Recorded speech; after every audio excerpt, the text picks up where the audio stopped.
नमस्कार दोस्तों, मैं भाई आपका स्वागत करता हूं खेती की वीडियो में।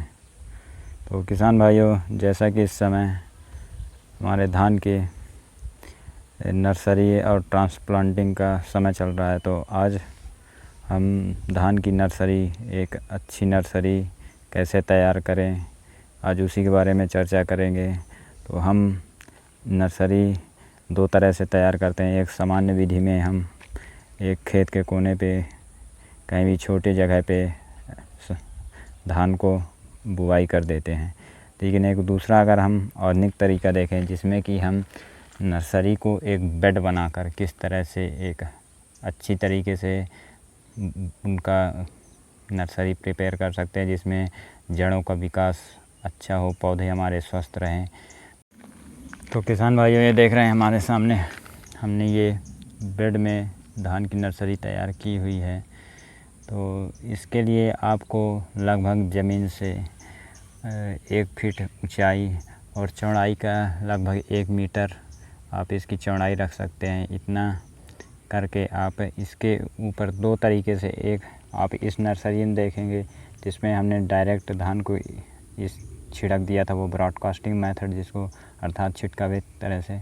लेकिन दूसरा जो है आपका इस नर्सरी में आप देखेंगे तो आपको नज़दीक से मैं दिखाऊं तो समझ में आएगा कि आप इसमें एक लाइन से पूरी हमने धान के बीज को डाली हुई है। तो उसमें क्या होता है कि आपको सभी पौधों को एक पर्याप्त स्पेस मिल जाता है, जिससे कि उनका विकास अच्छी तरह से होता है।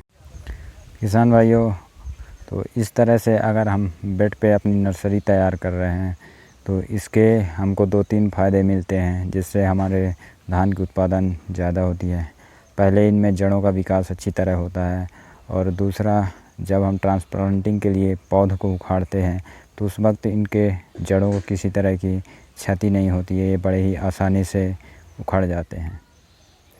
तो ये अगर आप वो आगे वाला जो आपको दिख रहा होगा लाइन से बिजाई करना, तो वो आपके ये डायरेक्ट छिड़कावे से बेहतर रहेगा, क्योंकि उसमें एक समान बीज पड़ते हैं चारों साइड, तो उसमें पौधे की और अच्छे तरीके से विकास होती है।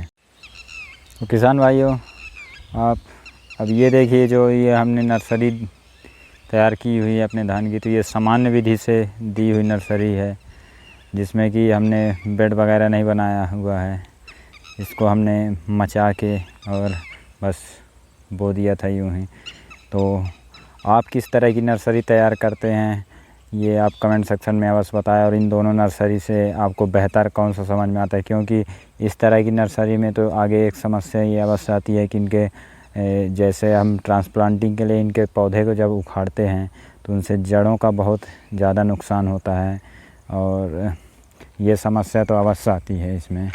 और इसमें देखिए, आपको सब जगह पर्याप्त मात्रा में, एक समान मात्रा में बीज अंकुरित नहीं होते हैं। पौधे कहीं के बीज कम जमते हैं, कहीं पे ज़्यादा।